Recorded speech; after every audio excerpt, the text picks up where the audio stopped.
Welcome in, everybody. Another edition, Week 12 edition, college football betting. I am your host, Aaron Torres. Hope everybody's doing well. Hope everybody's ready for what should be a really fun weekend in college football. Now, look, second to last weekend of the regular season, we know how this works. Some of the big boys are not playing the best competition necessarily. Alabama's playing Chattanooga. Florida State, is playing North Alabama. LSU's got kind of a cakewalk game. So not quite the normal slate that we have. But when I tell you we got some major marquee matchups with major implications, you already know. Georgia at Tennessee, Washington at Oregon State. Some other games of note, UCLA-USC, all of a sudden a very interesting twist with the Chip Kelly reports of this week. Clemson, North Carolina, even Florida, Missouri, a game like that is all of a sudden very interesting with everything that is unfolding across the sport. So we're going to dive into it all. Before we do, a couple quick reminders. First of all, make sure you're subscribed to College Football Betting with Aaron Torres. You want to do me a favor? Last couple weeks, tell a friend, have them subscribe, have them download, and also leave a 5-star rating and review on Apple. Really does help us move up those charts. Also, YouTube, College Football Betting with Aaron Torres. If you're not subscribed there, stop being a jerk. Just go ahead and subscribe. Also, before we get started, should mention, and I've told you this for a few weeks now, with legal sports betting having come to the state of Kentucky about, a month, 6 weeks ago, the Aaron Torres Pod, College Football Betting with Aaron Torres, and all things Aaron Torres Media have partnered with DraftKings Sportsbook and the DraftKings Sportsbook app. And here's the best part. DraftKings has an incredible offer for the listeners of this show. First-time customers, DraftKings, download the app. You can bet $5 on any game. And if you are a first-time customer, you can get $150 in bonus bets instantly when you use the promo code Torres. Torres, T-O-R-R-E-S. That is right. It is that simple. Download the DraftKings Sportsbook app. Bet $5 on any game. Could be big time, small time, group of 5, power 5, whatever you want. Bet $5 on any game. You get $150 in bonus bets instantly when you use the code Torres, T-O-R-R-E-S, again, for first-time customers only. With that said, let's not waste any more time. Let's jump in. Really fun slate of college football with really kind of wide-ranging ramifications, okay? The big one, we all know what it is. Let's start on beautiful Rocky Top, Tennessee. Georgia at Tennessee. Georgia, a 10-point favorite in the DraftKings Sportsbook. Over-under set at 58.5 in this game. Worth noting, when Tennessee did lose to Missouri last week, it clinched the SEC East title for Georgia. So Georgia is going to Atlanta. They are playing Alabama. So we got that to look forward to. But from the Georgia perspective, we got this big game here and now. And obviously, if you're Georgia, you want to keep winning. You win out, you're probably the number 1 seed in the college football playoff. You go into the SEC championship game undefeated. There's obviously a chance that if you lose to Alabama, not saying you want to lose, but if you lose to Alabama, depending on how other stuff goes, maybe you get in as an at-large. So you want to keep winning if you're Georgia, but this is certainly going to be a tough test. Now, in terms of Georgia, let me say this. We've talked about this a little bit. I want to create or coin a new term. The Georgia roller coaster really is a wild ride, okay? And so the Georgia roller coaster isn't what you think it is. It's not like the team is up and down, but it feels like, and we've talked about this, the perception of the program is up and down. They play a bad half. They're not great. They're not elite. They don't look up to your standard. And everybody says, I don't really know about Georgia. South Carolina game earlier this year, Auburn, they did not look great. And then every time you doubt them, what ends up happening? They come out and destroy the next team that they play. So think about earlier this year, right? They win against Auburn, but it's not always pretty. People start doubting them. How good are they? Then they just come out and take it out on Kentucky. Coming out of the bye, Florida, they just beat South Carolina. Maybe Florida can keep it close. No. Georgia's going to embarrass you. And then, of course, after the Missouri game, they beat Missouri, but they're not dominant by any stretch. There was Ole Miss last week, and they punished Ole Miss. 51-17 was the final score. It was not competitive. I thought it was maybe the best offensive game maybe I've ever seen from Georgia, certainly in this era, and certainly relative to the competition. You're playing a top 10 team last week, and you look at what they did. 611 yards of total offense. Carson Beck, I think, is quietly just lying in the weeds of the Heisman Trophy conversation. I don't think he's there yet, But I do think that ultimately, like, you know, he wins a couple more games. He wins an SEC championship game. He throws for 400 yards on Bama, and I'm not saying he's going to. And Michael Penix struggles. Jaden Daniels, who knows what happens with him over the last couple games. Carson Beck is having a really, really good season, and it is worth acknowledging. But what was especially important for that Ole Miss game, Georgia's run game was dominant. 300-plus yards of rushing. Well, I take that back. It was actually 300 exactly. 8.6 yards per carry. And Georgia, the very rare team that actually gets healthier over the course of the season. So that's the scary part, right? They're peaking. They're playing their best football. They just beat a top 10 team by 1,000,000 points. And they obviously brought back Brock Bowers last week as well, which is a big deal. So Georgia's 10-0. Again, they've clinched the SEC East. And then on the other side, there's Tennessee. While you could argue that Georgia is coming off the best game that they have played all year, could also argue Tennessee's probably coming off the worst, right? They go to Missouri. Missouri's a really good team. Don't want to discredit Missouri. But at the same time, it just fell apart for Tennessee. Now, on the one hand, look, final score was 22-7, or the final score was 36-7, but it was 22-7 in the fourth quarter. And there was like, it wasn't quite as bad as the final score indicated, but it wasn't good either. 83 total rushing yards for Tennessee. Worst rushing game of the season as best I can tell. Went back and looked at the numbers. Best I could find, it was the worst rushing game of the season. And then beyond that, just everything else was ugly. 9 penalties, 95 yards. That's not good. Turnovers. That's not good. What was it? A pick six touchdown for Missouri. That's not good. And so these feel like two ships passing in the night, right? Tennessee coming off its worst game of the season. Georgia coming off its best. Now, in terms of this game, I think it's interesting. I think you can look at this kind of one of two ways, okay? And let me explain why.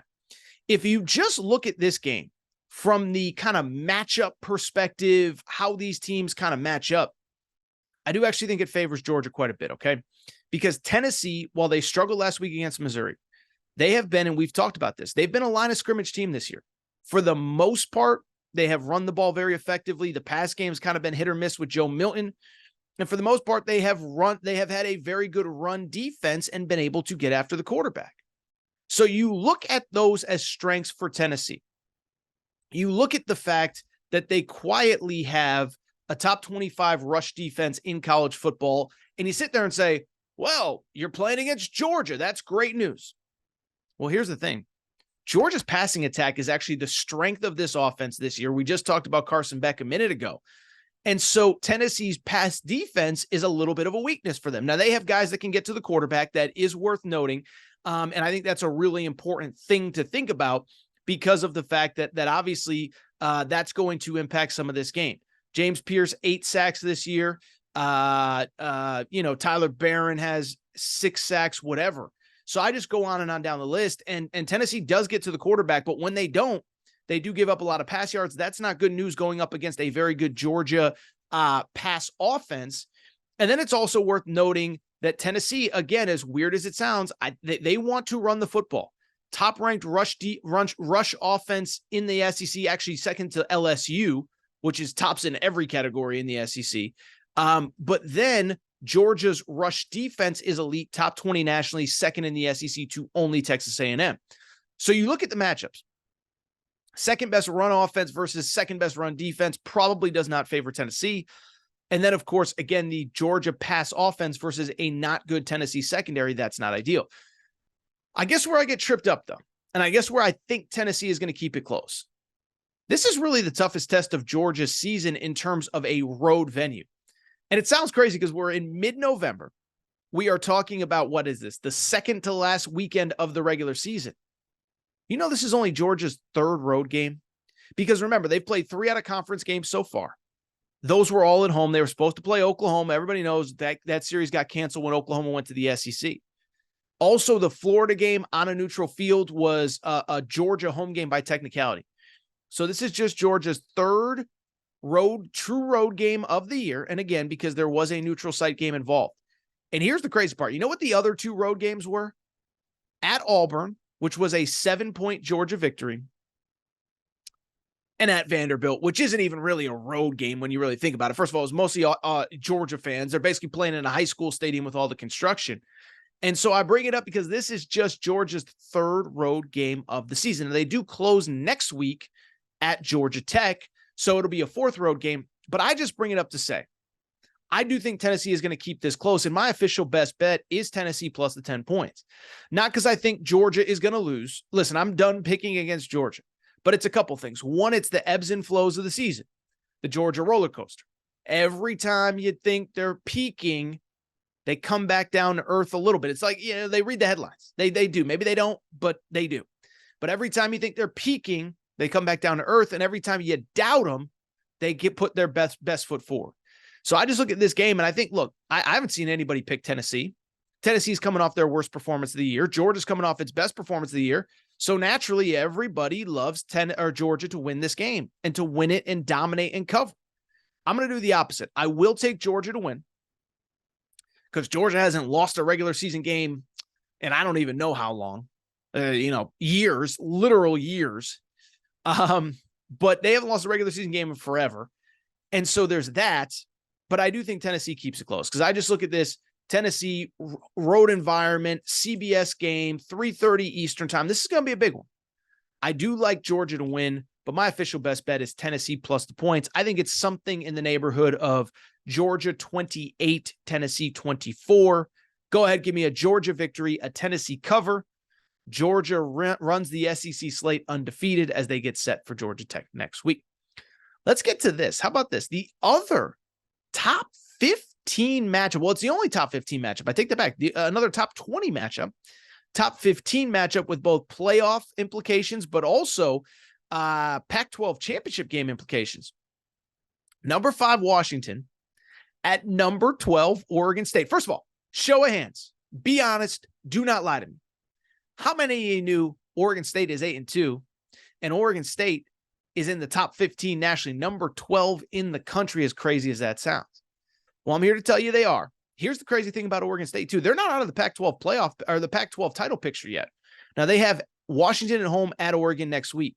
Even if they were to win both, which would cause absolute chaos, even if they were to win both, they would still need either Arizona to lose or Washington to lose a second game to get in. But ultimately, the only point I'm trying to make, they are still very much in the Pac-12 playoff picture. They need help, but if they went out, they would be in a scenario where, one, they'd be 10-2. They'd have wins over Washington and Oregon.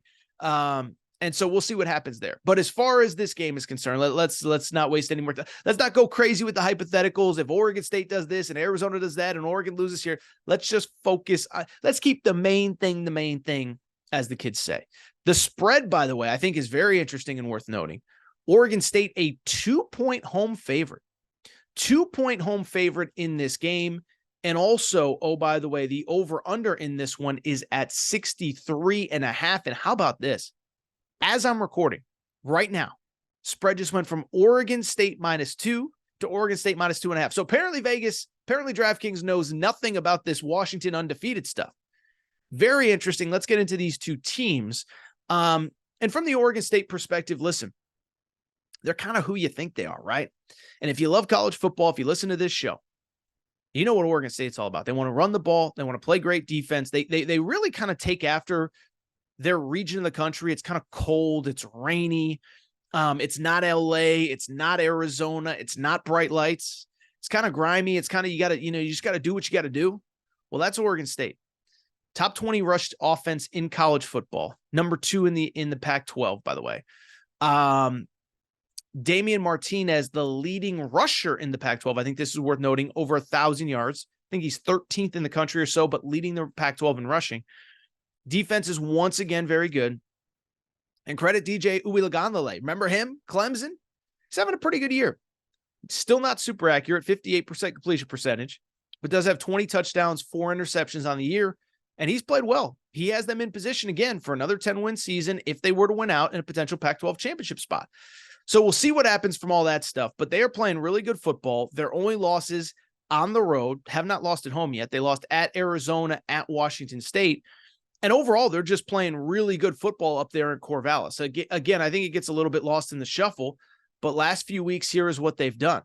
They've won 5 of 6. That includes wins over UCLA, which is, again, very interesting given the news of the week, and also a win over Utah, which I think a lot of people have forgotten about on a Friday night at home. So they've played well at home. They're playing well overall. They are the favorites. And then you got the Washington Huskies. Let me give the Washington Huskies a little credit. I have been critical of Washington because I think they had about a 4 or 5 game stretch where they did not play great. 3 straight games, as I've said, they were outgained. Win over Oregon, win over Arizona State, win over Stanford. They were outgained in all of them, okay? Then you have, after that, you have the win at USC where you don't get outgained because you put up about 800 yards of total offense. Got Alex Grinch fired, but you still gave up 42 points. Last week, you take care of business against Utah. And that's really where I kind of want to go with this. I want to give Oregon State a little bit of credit because when I look at Oregon State, they deserve the credit because, or Washington, excuse me, they deserve the credit because that Utah game could have gone off the rails. They trailed 28-24 at the half. And they just kind of took over from there. They outscored Utah, 11-0 in the third quarter, if you include the safety. Weirdest play ever. There's a potential defensive touchdown, and the Washington guy drops it on like the 3-yard line as he's running into the end zone. I'm sure you've seen the highlight. It's picked up by Utah. It's recovered by Utah. Then Washington ends up getting a safety anyway. So anyway, Washington, I give them credit. They took care of business. They did what they needed to do.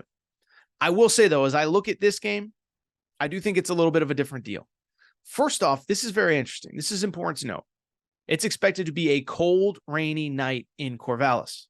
I just told you what Oregon State does well. I just told you what Washington does well. Who does that benefit? The team that runs the football, top 20 rush offense, or the top 5 pass offense in all of college football? Benefits the rush offense, right?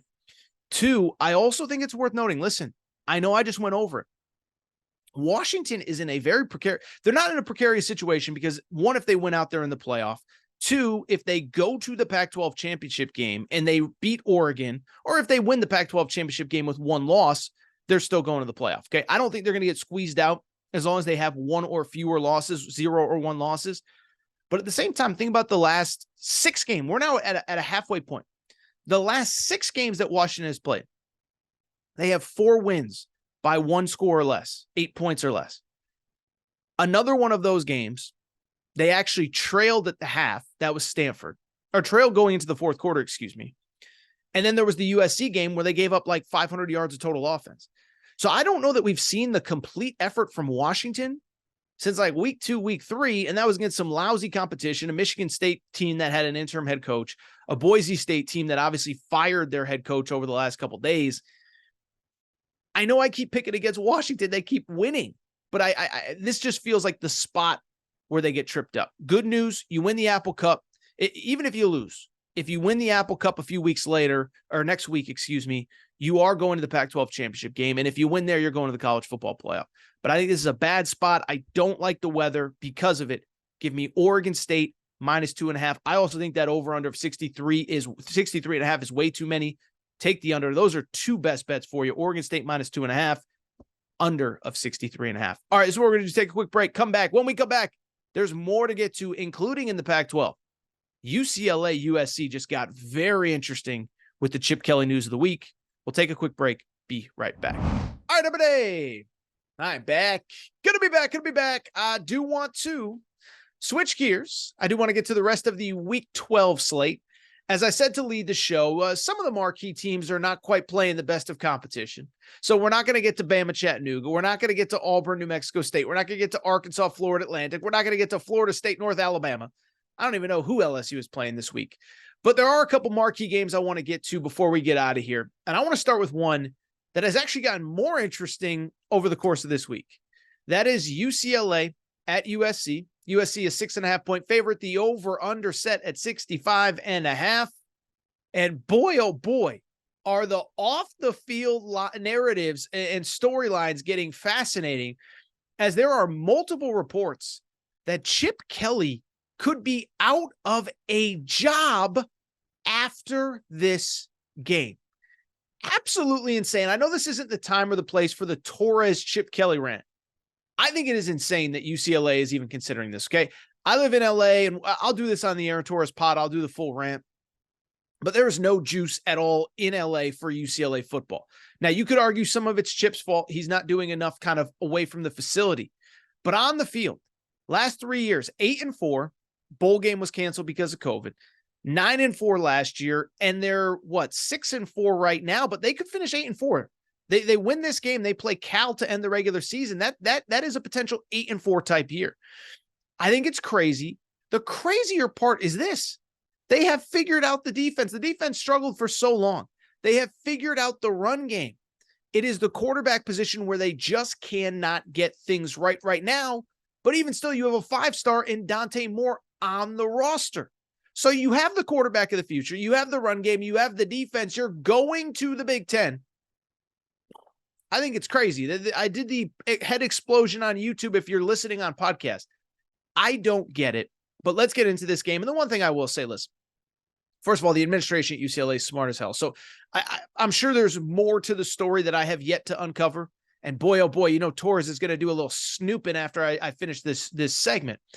But I bring it up because UCLA is definitely not trending in the right direction. And they have lost 2 in a row. They have lost 3 of 5. But what is especially noteworthy of the games that they've lost, the offense is completely falling apart. I know I just said the run game is great, whatever. But at the same time, 2 weeks ago, you lose 27-10 to Arizona. And you sit there and say, well, Arizona's pretty good. Jed Fish has things figured out. He has things rolling. Arizona is now a 7-3 team. They've won 4 games in a row. But I bring it up because last week, there is no excuse. You lose 17-7 at home to Arizona State. And it is in large part because, as I just said a minute ago, they just have not been able to figure out the quarterback situation this year. They had a couple veterans. They had Ethan Garbers back from last year. He was the answer for a minute, and then he struggled. Chase Griffin's been in the program forever. He's not the answer. Colin Schlee is a transfer from the MAC. He hasn't been the answer. And Dante Moore, the 5-star you thought is the future, he struggled in his only appearances of the season. And so you now are in a situation where UCLA with Chip Kelly, the offensive innovator of years past, is ranked in the bottom half of college football in passing. But again, you go back to what I said a minute ago, they are still running the ball very well, top 15 nationally in running. And how about this? A top 10 defense nationally. Now, in terms of UCLA-USC, you don't need me to tell you much about USC either. Just a disappointing year, a frustrating year. They're 7-4. This is actually USC's final regular season game, which means I don't think people fully realize this is almost certainly, barring something crazy, barring Caleb Williams' dad following through on his promise that Caleb Williams could come back, this could be the final time Caleb Williams plays at USC. It's been a disappointing year. You do want to finish in style, but one brutal game last week, okay? They lose to Oregon, final score 36-27. If you stayed up for that game, it was not that close. It was a 9-point final score. It wasn't that close. Oregon, 550 yards of total offense. USC barely broke 300. And if you watch the game, the difference, it's very obvious, is just in the line play, okay? Oregon is just elite on both lines. USC, on the other hand, 73 yards rushing, about 2.5 yards per carry. Caleb Williams was running for his life, as he often is. Oregon finishes with 5 tackles for loss, 3 sacks. USC, surprise, surprise, gets 0 sacks in that game. And so when I look at this game, 2 programs reeling, neither playing particularly well. And I will say, I don't think either team's playing great. I do think this is probably a low-scoring game, and I do wonder how much either team has left in the tank at this point. UCLA, they had the bye early. They're struggling. There's rumors about their head coach. It's hard to imagine that they're going to be too fired up to play. But then you look at USC. This is the final game of their regular season. I think this is important to note. This is their 9th straight week playing. So they played in week 0. They played week 1, week 2. They had their bye back in mid-September and have been playing nonstop since late September. Not great for a team that is thin, not great along the lines. They're beat up. And I think it's also worth noting, it's not only they've played 9 straight games, they played 9 straight games against some good competition, some physical competition. Utah, at Notre Dame, at Oregon. Say what you want about those teams. They beat you up, and I just don't know how much juice is left for USC. Beyond that, I'll be honest, I don't know how much juice is left for Caleb Williams. I didn't have listen, the whole him crying in his mom's arm thing, that was a big deal. I mean, yeah, when you leave it on the field, you're going to get emotional. He's been beat up. And I saw this. I thought it was kind of interesting. Lincoln Riley kind of went on a rant about, Caleb's got to clean up this. Caleb's got to clean up that. If I'm Caleb Williams, I'm like, dude, I got 1 game left with you and I'm gone. Okay. So I don't even know how locked in Caleb Williams is going to be. I think everybody's just trying to get to the finish line at USC. Again, because they played in week 0, there is no final game next week. This is it for USC. And I wonder how much is left in the tank. I think this is relatively low scoring. I know USC's defense isn't very good, but UCLA's offense is struggling to move the ball. And I would also add this. As I said, game's not far from where I live. As I look out the window, and I'm turning my head as you watch on YouTube, it is a cold, rainy week in LA. It is expected to be cold and rainy, probably in the 50s, rainy for this game. This screams under to me, people. 65.5 is a lot of points in a game with that weather. I'll say USC wins 30-27-ish, 30-24, something like that. I think it goes way under. I think it goes way under for a USC game. I don't think this is pyrotechnics. I think UCLA wants to run the ball. UCLA plays great defense. I expect it to be low scoring. Let's keep it going. Interesting one in the ACC. Now, this one made headlines because the Texas A&M job is open. Dabo Swinney was asked about Texas A&M, and he said, I'm just trying to focus on North Carolina. So it is the North Carolina Tar Heels, potential number 2 overall pick Drake May, traveling to Clemson to take on the Tigers. Kind of surprising. Clemson is a 6.5-point favorite in this game. The over-under in this game is set at 58.5. And the reason it's a little bit surprising, don't know if you've heard, Clemson has not been great this year, and the offense certainly has not been great. Meanwhile, North Carolina, all they do is put up points. One thing I will say from the Clemson perspective, I do give them credit. They haven't given up on the season, and they've played better the last 2 weeks. Remember, 2 weeks ago, Notre Dame came to town. They beat Notre Dame. Great win there. And then last week, I thought they played probably their best game of the season at Georgia Tech. Certainly the most complete game. And I know Georgia Tech isn't any, Georgia Tech ain't exactly Alabama or Georgia. I get that, okay? But at the same time, in that game, 42 points for Clemson against Power 5 teams. That was a season high. They've only broken 40 twice, excuse me. That was against Charleston Southern and Florida Atlantic. But they also finished in this game with 465 yards of total offense, and the run game really got going. Will Shipley is back from injury. Remember, he was in concussion protocol for a few weeks, and both he and Phil Maffa really had a pretty solid game. They combined for well over 150 yards rushing. Clemson, I think, playing very well down the stretch here, sitting at 6-4 overall. As for North Carolina, back and forth thriller last week against Duke. Final score 47-45. And bluntly, this one looked like pretty much every North Carolina game here over the last couple weeks. North Carolina puts up a lot of points. Drake May is phenomenal. Drake May in this game finishing with 342 yards passing and a touchdown, 195 yards rushing for North Carolina, over 530 yards of total offense. The defense also gave up a lot of points as well. Duke, remember, Duke last week was playing with a backup quarterback. Riley Leonard is done, and they put up 45 points against Carolina. Now, granted, it was in double overtime, but still probably not a great sign. And so when I look at this game, I'll be honest, I actually like Clemson to win this game outright. North Carolina, listen, great story, all of that, but they can't stop anybody. So this defense is going in the wrong direction as we speak. The defense specifically, this is the North Carolina Tar Heels I'm talking about right now. North Carolina is not a great run defense. They're giving up about 150 plus yards per game. That is Clemson's strength. North Carolina gives up about 4 yards per carry. They've given up 16 rushing touchdowns, which is in the bottom half of college football. Well, Clemson runs the ball really well, take a little bit off of Cade Klubnik's plate.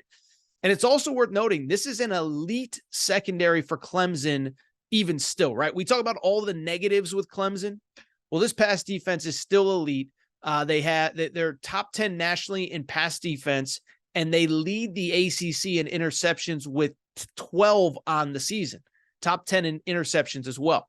So this will be the best secondary that Drake May has faced all year. The Clemson defense, the Clemson offense is improving. And the other thing, lastly, I will say, Clemson at home has been pretty good this year, right? Like you look at Clemson, they're sitting at 6-4 overall. Okay, well, who are their losses to? At Miami, at Duke, open the season. At Miami, at NC State. Now, those are games that Clemson used to win, no doubt. So I'm not saying that they're peak Clemson 2018 or whatever. But same time, 3 losses on the road. The only home loss was to Florida State. 31-24 was the final score there. And remember in that game, Clemson largely outplayed Florida State. Now, I'm not saying Florida State didn't deserve to win. I'm just saying that Clemson outplayed them. And there was that weird scoop and not weird. It was a great play by Florida State. Scoop and score, return for a touchdown, completely swung the game. Clemson was driving to take a 14-point lead. Instead, all of a sudden it's a tie game, and the wheels kind of fell off from there. So I just bring it up to very simply say that when I look at this game, Clemson is at home. They have played well at home. It is senior day for Clemson. I think there's going to be a lot of motion there. I expect Clemson to win. Let's go through some of the other games really quickly. In the SEC, Missouri hosting Florida. Missouri, how about the Tigers? Top 10 team after what they did last week to Tennessee. They are an 11.5-point favorite. The over-under set at 59. Talked a little bit about what Missouri did last week. 500-plus yards of total offense, pick 6. They beat Tennessee. They embarrass them. There's the weird back and forth with Eli Drinkwitz and Tennessee, Josh Heupel. Florida, on the other hand, it's a debacle. And we talked about them on the Aaron Torres pod on Monday. But Florida's not playing well. They're not their recruiting class is kind of crumbling around them. But the one thing about Billy Napier, I keep saying this, every time you're ready to give up on him, he pulls a rabbit out of his hat. Remember, early in the season, everything's going bad. We don't know if they're good. They beat Tennessee. Then they lose to Kentucky. Oh my goodness, they're terrible, whatever. They beat South Carolina. All of a sudden, and so we're at the point with Billy Napier, like, I don't think I won't criticize Billy Napier too much, but every time it seems like everyone has given up on him, he finds a way to get the win that he needs. And I would say, by the way, this is the kind of time that they need this kind of win. You lose to Arkansas a few weeks ago. Arkansas is 3-7, not going bowling. It's their only SEC win. By the way, their first ever win in the swamp. And then to give up 700 yards of total offense to LSU last week. I'm just saying, I think Florida, the one thing I will say about Florida, Graham Mertz has weirdly been like the only positive on that team. And when I look at Florida, a couple things. One, they did move the ball against LSU. They had 500 yards of total offense. It just got overshadowed by Jaden Daniels being superhuman in that game. And so I just bring it up just to simply say, I think this is a game. I'm not picking Florida to win, but I think Graham Mertz does enough to keep it competitive. Missouri, that offense is elite, but remember, that pass defense is a little bit susceptible. Bottom half of the SEC in pass defense. I think Graham Mertz does enough. I will say Missouri wins 31-27. Florida covers. Another SEC game. I'm not going to touch this one. Kentucky, a 1-point favorite at South Carolina. You know that Kentucky has largely owned this rivalry, if you want to call it a rivalry. Kentucky is 7-2 in their last 9 in Columbia. That includes a pair of wins during that. 3 wins actually in Columbia. 3 of the last 4 times they've played in Columbia, they won. Now, last year, South Carolina did win at Kentucky, but I do like Kentucky in this game. I know Kentucky, it did not go well last week. And I know that overall, the last couple weeks, it has not been great. But first of all, the last couple weeks, you played Bama, Tennessee, you want to win. Like Missouri's obviously better than we thought. Tennessee's good. I'm not making excuses, and I don't think Kentucky fans want to hear me make excuses. But all of a sudden, that Missouri loss doesn't look so bad. You also lost to Bama. You also lost to Georgia. Those kind of explain themselves. I think Kentucky gets the win there. Quickly, in the ACC, 3 games, or in the Big Ten, 3 games of note. That big 3, if you will. It's really a big 2 plus Penn State, let's be honest. But interesting games here. Michigan on the road at Maryland. Michigan's a 19-point favorite. Won't be betting this one. We don't know the status of Harbaugh. Remember, they have that injunction meeting or that injunction ruling on Friday. There's a possibility he's allowed to coach that game. So that I don't know. And then also, Maryland, they can score quickly. Maryland actually played Michigan tough last year in Ann Arbor. Played them tougher than anybody in the Big Ten, honestly. So that one's a stay away to me. The other thing too, remember Sharon Moore last week. I thought they got up and Sharon Moore just, frankly, I don't blame him. He's the intern. Season's on the line. He coached not to lose all those runs in a row. Stay away from me. Maryland run defense, by the way, is not that bad. Penn State hosting Rutgers. Penn State, a 20.5-point favorite. I was going to take Rutgers, but Rutgers has been really bad offensively against good defenses, including last week they lost 22-0 to Iowa. So this Penn State defense is elite. I could see the scenario where, Penn State wins 27-3 and they somehow cover. The offense, I think, will open it up, obviously, after firing the offensive coordinator. Stay away there. The one line that I do like, though, Ohio State at home against Minnesota. Ohio State's a 27.5-point favorite. Minnesota, listen, they're not good, but they play well on defense. And if you let them control the time of possession, they will cover a almost 4-touchdown spread. Number 18 nationally in time of possession. Number 2 in time of possession in the Big Ten, behind only Michigan. Think Minnesota does enough to keep it close. I'll say 31-10 final score. Ohio State wins, but Minnesota covers. Interesting one in the Big 10 or Big 12. I'm getting all my conferences confused here. How about Kansas State traveling to Kansas? Kansas State, an 8-point favorite, over under 56.5. We know what these two teams do well. Kansas State runs the crap out of the ball. Kansas scores a bunch of points. 8 feels like a lot for Kansas to be getting at home. I would lean Kansas, but will not be betting that one. Texas Longhorns, an interesting one in the Big Ten. Or I keep changing up my conferences here, but Texas, they play at Iowa State, a 7.5-point favorite. Texas keeps messing around. No Jonathan Brooks. This is kind of a scary spot for them. Total stay away to me. And I really think that's it. Arizona, 1-point favorite against Utah. This speaks to how good Jed Fish has been, because Arizona being a 1-point favorite, this is something nobody could have predicted in the preseason. Arizona 7-3 right now. They play Arizona State next week to go 8-4. They win this one, they're a 9-win team. I think Arizona wins. Arizona covers. And yeah, I think that's pretty much it. I think that's it. I've talked long enough. It's a little bit of a quieter week, and I do think it's time for me to get out of here. So I will get out of here. And a quick reminder, if you're not subscribed to the College Football Betting Podcast, please make sure to do so. Apple, Spotify, Amazon Music, Google Music, wherever you listen to podcasts, make sure to subscribe. Also, make sure to leave a rating and review on Apple. That really would help. You'd really be doing your boy Torres a solid. Make sure you're following on YouTube as well. Make sure you're following on social media at Aaron_Torres on Twitter, at Aaron Torres Pod on Instagram, Aaron Torres Pod on TikTok if you're a TikTok kind of person. And I really think that's about it from my perspective. That's all for today's show. I think next week, because it is such a loaded slate, because it is a holiday, I'll try to get this show out earlier, maybe Tuesday morning. Now, we won't have a lot of injury information, but I want to get it out early. I know a lot of you will be traveling. Make sure to subscribe so you get it there. And I think that's it. Thank you, guys. Enjoy week 12. We got one more of these before championship week. We'll be back next week. Enjoy the games, everybody.